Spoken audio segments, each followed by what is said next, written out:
let's talk about something that's probably a little too familiar if you live somewhere hot and humid like Mauritius. I'm talking about the dreaded 2 p.m. face melt. You know the one. We're going to dive into the science behind why your skincare and makeup just seem to slide right off your face, and most importantly, figure out a routine that actually works. So let's get into it. So picture this. It's 2 p.m. Where did your makeup go? Why are your glasses slipping down your nose for the 10th time today? It's such a daily frustration, right? You leave the house looking absolutely perfect, but by the afternoon, it's a totally different story. Your T-zone is basically a mirror, your foundation has pulled a disappearing act, and you're just constantly pushing those glasses back up. You might think, oh, my products just aren't working, but I'm here to tell you that's not what's happening. And this right here, this quote from Ashfaq Ramjaun, co-founder of Adilsons Beauty, absolutely nails it. This is not a hygiene failure or a product failure. It is a physics problem. And understanding the physics is the first step towards solving it. See? It's not about blaming your face or your foundation. The answer isn't in buying yet another better product. It's about understanding the actual forces at play. We're not fighting oil anymore. We're going to start managing the physics. Okay, so let's dive into the science of the slip. What's really going on here? Well, it turns out there's kind of this perfect storm happening on your face. You've got your body's own internal clock, a concept straight out of mechanical engineering, and of course that tropical humidity that just cranks everything up to 11. First up is this fascinating concept called hydrodynamic lubrication. Now that sounds super technical, but stick with me. It's a principle from engineering. Think about oil in a car engine. You want that thin film of oil to make everything run smoothly and reduce friction, right? Well, your skin is doing the exact same thing. That thin layer of sweat and oil creates a super slippery, low-friction surface. And for your makeup and glasses, yeah, there's just no way they can get a grip. And have you ever wondered why your nose is always the ground zero for this whole slip and slide situation? Well, this is why. We're talking about 400 to 900. What is that? That's the number of oil-producing glands, sebaceous glands, packed into every single square centimeter of your nose. Your nose isn't just oily, it is, quite literally, an oil factory. But here's where it gets really, really interesting.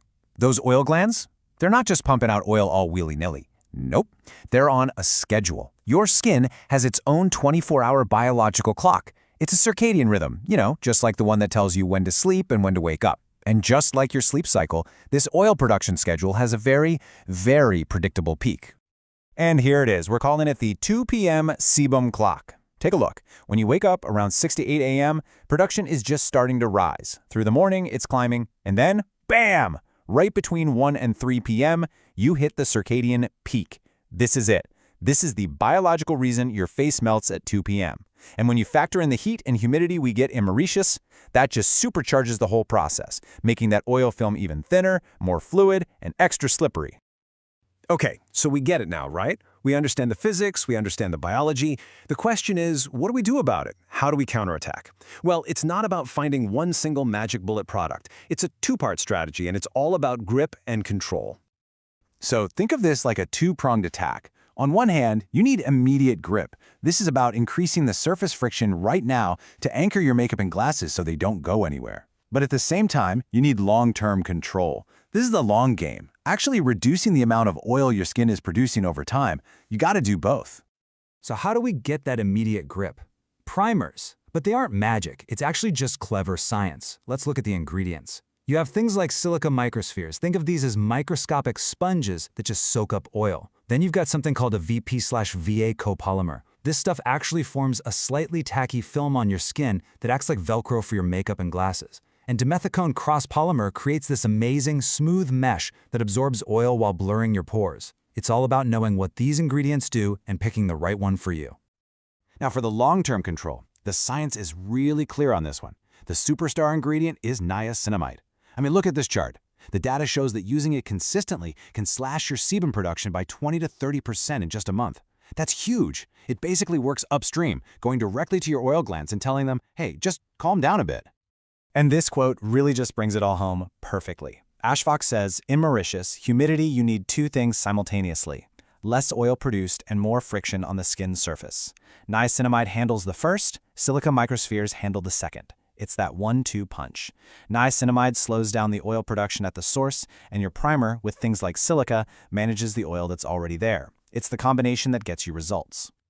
All right, but what if you're thinking, I'm doing all of that and my face is still an oil slick? Well, there's a hidden saboteur we need to talk about.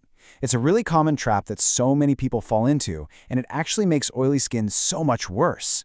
This might just be the big aha moment you've been waiting for. And here's the trap. It's called compensatory seborrhea. It's this vicious cycle. You think your skin is oily, so you use really harsh, stripping cleanses to try and dry it out. But what you're actually doing is damaging your skin's moisture barrier. Your skin basically panics. It thinks, oh no, I'm losing water. And its emergency response is to pump out even more oil to try and patch up the barrier. So you end up way oilier than you were before. It completely backfires. So how do you know if you're stuck in this cycle? You can do this super simple dehydration test at home. Grab a clean blotting paper and press it on your cheek for about 10 seconds. Okay, now look at it. Did it pick up oil? Now, more importantly, how does your skin feel right now? Does it feel tight or kind of uncomfortable? If you answered yes to both, you saw oil and your skin feels tight, then bingo, your skin is dehydrated oily. You don't need to fight the oil. You need to add hydration first. Okay, we've covered the physics of slip, the biology of your skin's clock, and that huge pitfall of dehydration. So now, let's build the action plan. We're going to put all this science together into a daily routine that actually works, especially for those of us in tropical climates. Here it is, your AM anti-melt routine. Let's walk through it. First, a gentle, low pH cleanser. Step 2, a hydrating toner, and make sure you apply it on damp skin to lock in that water. Then comes our hero, the niacinamide serum. See what we did there? We hydrated before we controlled. Next, a lightweight gel cream moisturizer, followed by a mattifying sunscreen, and this is key. Wait 15 minutes for it to set. Finally, you've got a plan for that midday reset, around 12:30, right before the peak. And this midday reset, this is the real game changer. It's all about being preemptive. You have to get ahead of that 1 p.m. oil surge. So around 12:30, you're going to take a mineral powder and press. Do not wipe. That just smears the oil around. Press it into the skin to absorb the excess. Then, you mist with a setting spray to lock it all down and reestablish that grip. This one little step will carry you through the entire afternoon. And just to really make sure this all works, you have to stop making these common mistakes. Over-cleansing more than twice a day? That's out. Using harsh alcohol-based toners? Nope. And please, please do not skip moisturizer. And remember what we said, blot, don't wipe. Every single one of these things just throws you right back into that nasty dehydration cycle. The goal here is balance, not stripping your skin bare. So here's the big question to leave you with. Now that you know the science, are you ready to stop fighting a losing battle with oil and start, managing the physics instead? Because at the end of the day, it's not a war against your skin. It's a system that you can understand and work with. And once you do that, you can get amazing, lasting results even in the most intense tropical heat.